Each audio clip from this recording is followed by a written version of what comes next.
Hey there, it's Michael. Welcome to Whole Again, the show that's here in support of you creating a meaningful life and the person you're becoming.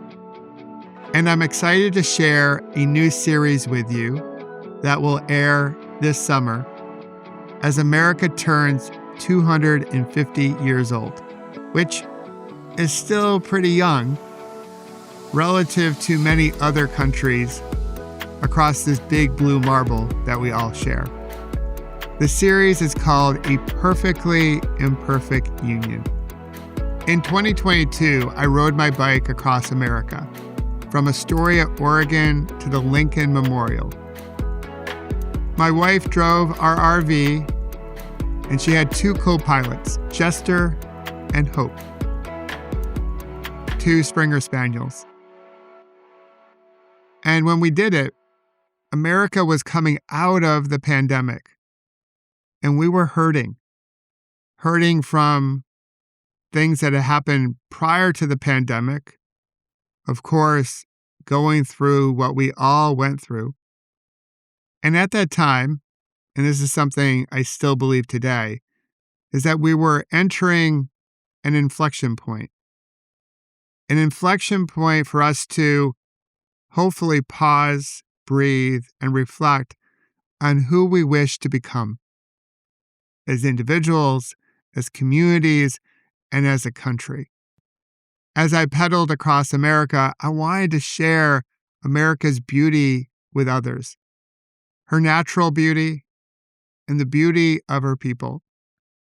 And I also wanted to share where we were hurting.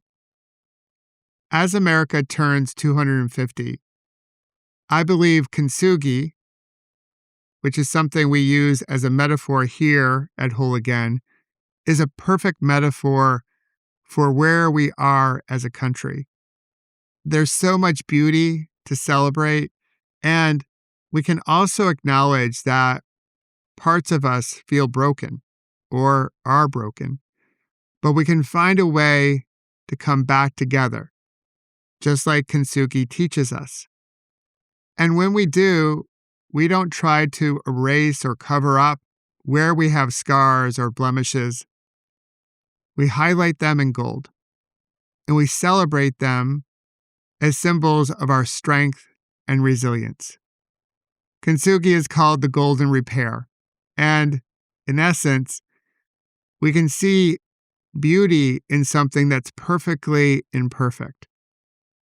During this series, I plan to speak to at least two people in each state and the District of Columbia. So 102 conversations with real folk, as I like to say. We're going to let the celebrities and the big influencers have their day somewhere else. But here, I want to reach out and talk to real people and listen to their reflections as they think about America turning 250 years old. And my hope is that you'll tune in to at least one, if not all 102. Because my theory going into this is that you'll hear different perspectives. Some may be aligned with yours. Others may not. But my hope is that you hear the goodness in your fellow citizens and realize, as Maya Angelou shared with us, we are more alike, my friends, than we are unalike. We are more alike, my friends, than we are unalike. I've had the privilege of traveling all over the world and all over this country. And this belief is something that I hold deep inside of me. So yes, I do believe that we are more alike, my friends, than we are unalike. So if you're ready to meet one of your neighbors, take a healthy breath in and a slow releasing breath out, and get to know Jayanta Jenkins.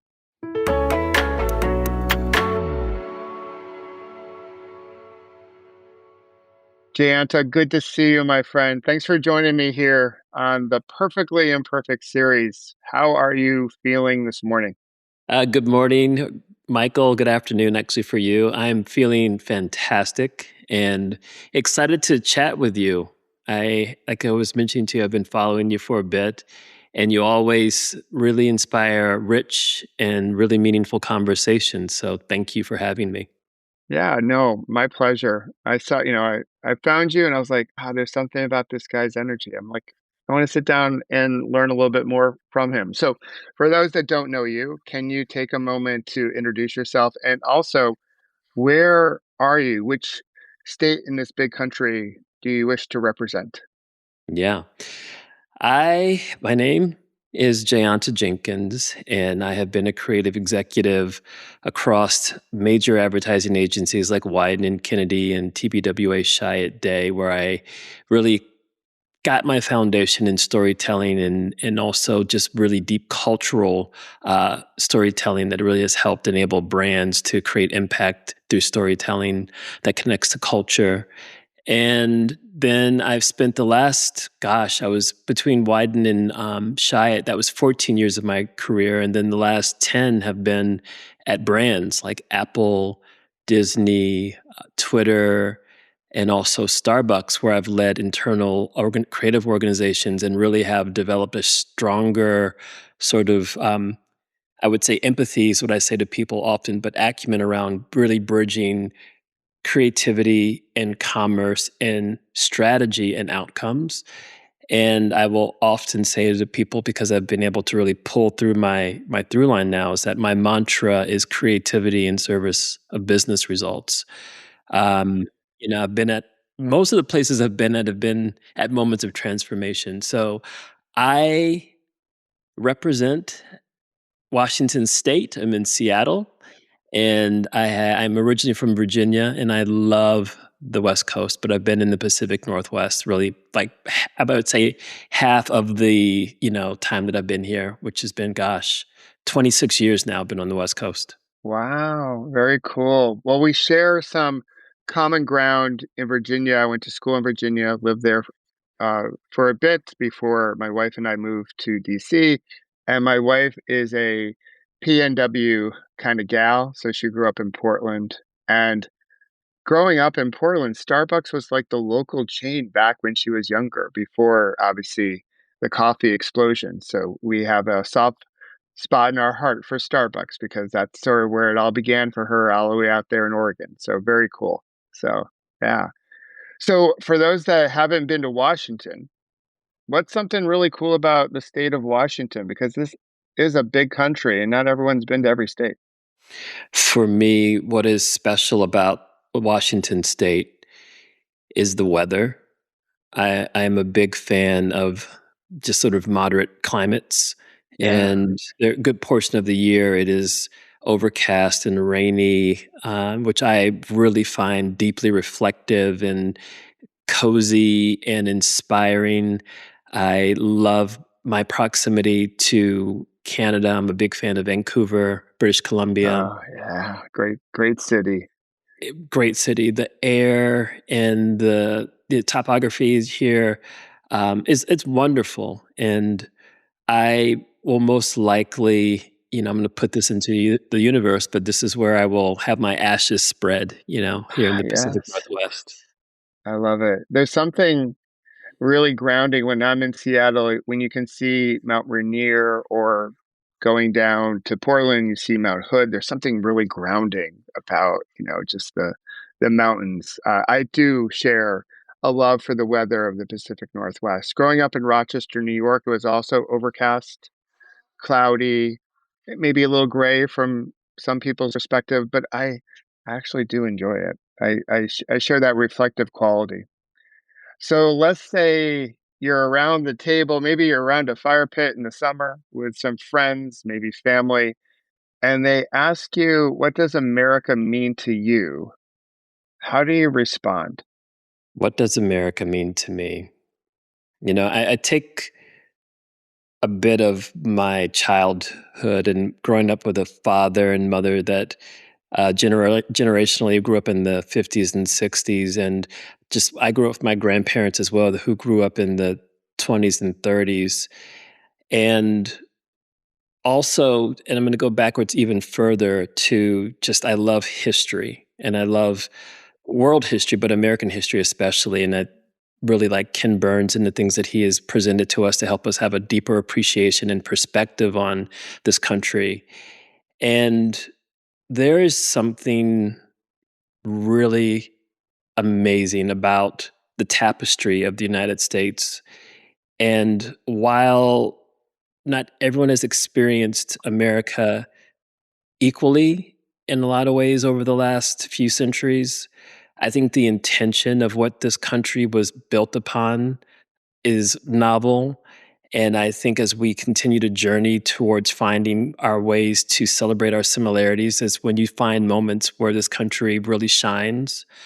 Um, and so, what it means to me, particularly living in the Pacific Northwest now, is there's something about the Pacific Northwest that's very pioneering and very much about innovation and also about community that I feel is a bit more like I feel it more tactilely here than when I grew up on the East Coast, you know.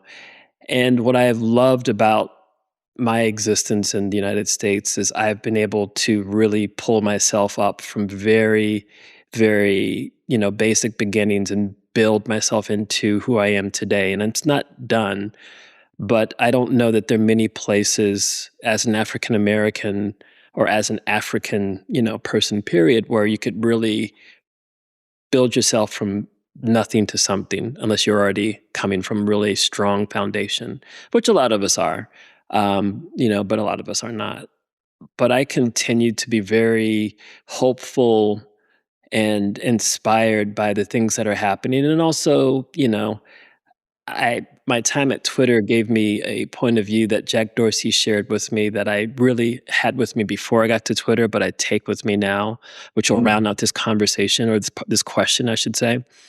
And I am someone that really prescribes to, understanding all sides of someone's point of view or a point of view. And Dorsey sharpened that by saying Twitter is a platform at the time that was meant to show sides and not take sides. And I find that my objectivity gives me a real opportunity to learn about other people's stories and have empathy and like a lot of what you're doing, So, I think that is some of, and that was a lot of what I package and pull through and take with me as I, live in this country and travel the world and try to tell stories as someone in my industry that brings us together and inspires us. Yeah, I love that. Thanks for sharing. You mentioned you mentioned your parents and your grandparents. How much of the origin story, your family's origin story in America do you know? And I'm not sure if you'd like to share any of that with us. Yeah, I have a very strong Native American background. My grandparents are second generation Native American, um, as was this case, is the case with my father's side of the family as well. And I've done, about me, swabs and to know that Okay. portion of like my background, my history, my ancestry rather is from West Africa, but we have a really strong family and very strong family identity, and the Native American piece has been really a beautiful aspect of my African American, like upbringing. Yeah. Yeah, that's great. Thanks for sharing that. So I've also too been there with like 23andMe and all that stuff like that. So I think I do think in this period of time we have learned a little bit more about generations that have come before us and that history. I think it's valuable to share, and then we can start to like learn a little bit more about each other, where we come from, and the past generations that we carry into this like moment with that we all share. So. One of the things that we share right now is a lot of dialogue around AI, and I'd love for you to share your perspectives. Where where are you when it comes to AI? There seems to be maybe two camps. One camp is AI will destroy us. The other camp is AI will liberate us. There's always some gray space. Yeah. Where do you sit? Where do you stand? Yeah, I'm in the third space. And Okay. that's around empowerment um, and amplification, and really understanding that AI, at least today as we know it, as I understand it and like to use it, is about really the repeatable, and then humans really are the irreplaceable. And when you put those two things together, I think you have the beginnings of something quite powerful and effective as it relates to our personal journeys, our professional journeys, and things that are happening around us that will help us expedite, speed up, and really iterate in a way that I think could really be useful for humanity. And you should know, to frame this a bit, I've always been someone that's adopted technology. I'm an early adopter, and Mm. I've grown up with technology my entire life. My father was a communications officer. There was always something new or something digital, something programmable in my home from, the early 1970s or the mid 1970s to now. And so as I have gotten more engaged and educated around AI and actually using AI to help me build systems to amplify strategy, um, I'm just, I can't get enough fast enough, because it iterates as fast as we sort of get up to speed. And so, I'm all in. Like, All I'm right. legitimately 100% all in. Okay. All right. I love it. Love it. As you know, I use the Japanese art form and philosophy Kinstugi as a metaphor, not only for this series, which I think is a fitting metaphor for where we are as a country, but also like my home base with my podcast Whole Again. So with Kintsugi, it's about coming together, it's about repairing, it's about healing.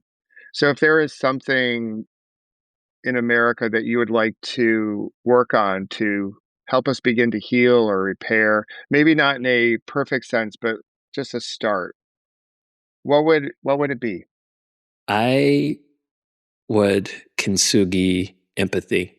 Mm, I just feel that we are trapped in an algorithmic fear bubble. We are, really victims of an algorithmic, misinformation bubble. And because it is scaling and moving at such a high rate, um, it requires critical thinking like we've never, ever needed before.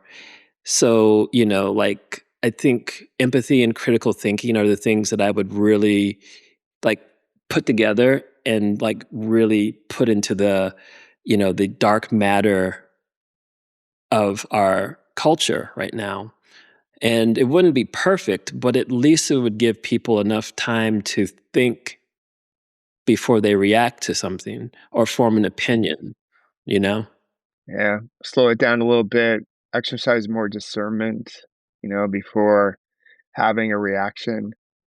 So as America comes up to its birthday, usually on birthdays, cake is served. So I have a two-part question for you. What kind of cake are you serving for America's 250th? And as we blow out the candles, all 250 of them, it takes a while. What's your wish for America as she moves forward?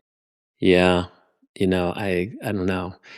I don't know why I have like a flourless chocolate upside down Oh, cake with like, that sounds good. yeah, it does, right? Yeah. Um, and I would make sure that cake was sourced from all different parts of the country, so everyone had an opportunity to, put the ingredients from the north, south, east, and west corners of this wonderful country. Um, and then with those 250 candles, I would get 251 people to blow them out at the same time, so we could all, take one big breath and blow it out. And you know, the wish would be, we've been talking about this, just understanding, like, Yeah. and love for one another. And Mm, that's what I would wish for this country. yeah. It's a good wish. I also like the group effort in blowing out the candles. It's not just one person, right?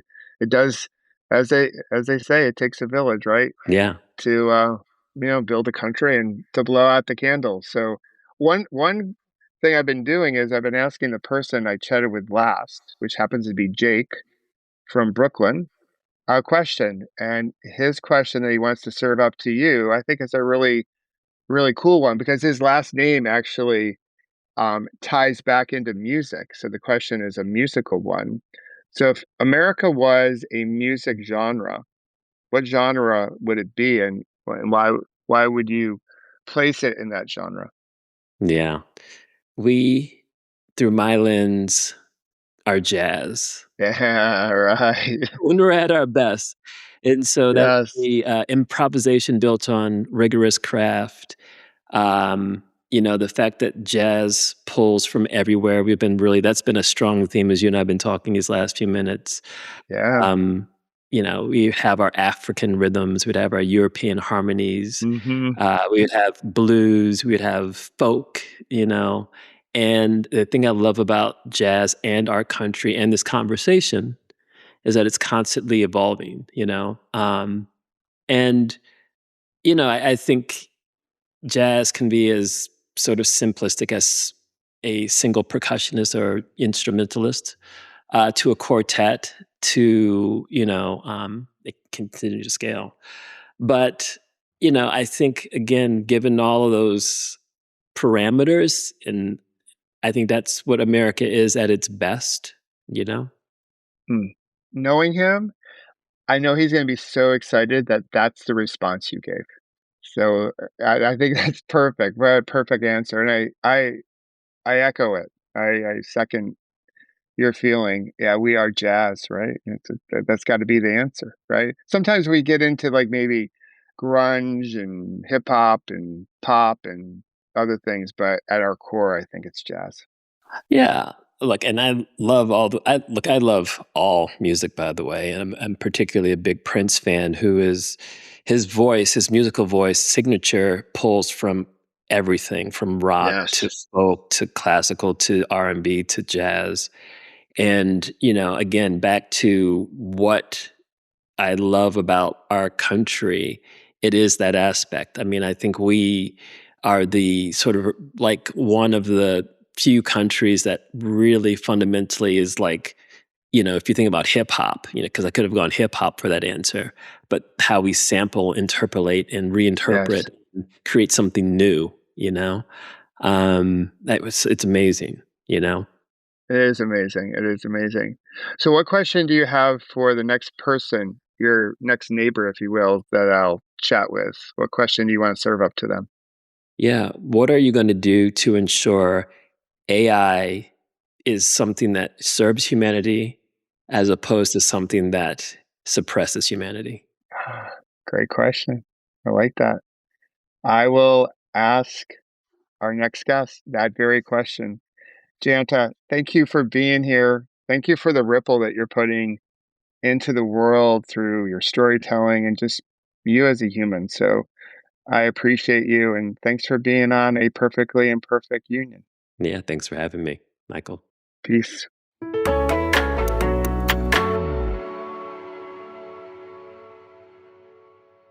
I love Jayanta's wish. Other people have also mentioned it. Understanding. I'm doing a workshop here in a few weeks, actually a talk. And the whole focus of the talk is listening to connect and understand as opposed to listening to reply, which we do more often than I think we realize. So when we listen to connect and understand, we might hear something that we agree with, but we also might hear something that we don't.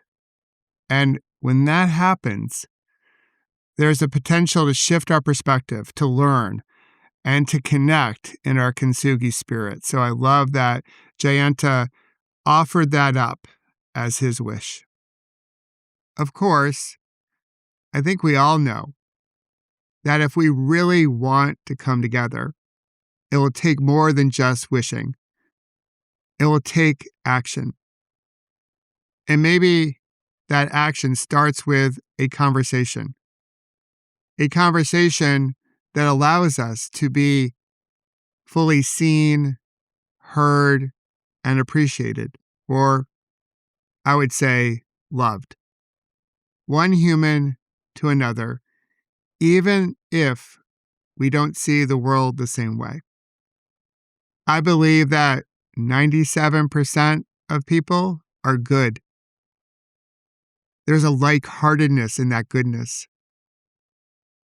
And if we lead with our heart, we can be open to different mindedness. That's how we can come together and form a more perfectly imperfect union. If today's conversation resonated with you, I hope you'll share it with someone you know. And if either you or someone you know would like to join me for a conversation, please reach out. And until our next episode in our Perfectly Imperfect Union series, let's remember to celebrate our scars as golden symbols of our strength and resilience. Happy birthday, America. And don't forget to have fun storming the castle.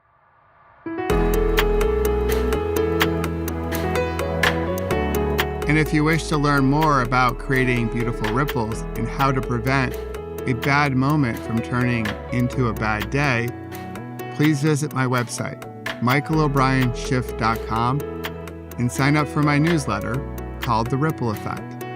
And join us each Monday, Wednesday, and Friday here at Whole Again and discover how you can heal, grow, and become more resilient, and celebrate our scars as golden symbols of strength and resilience.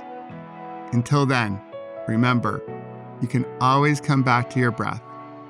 You've got this, and we've got you.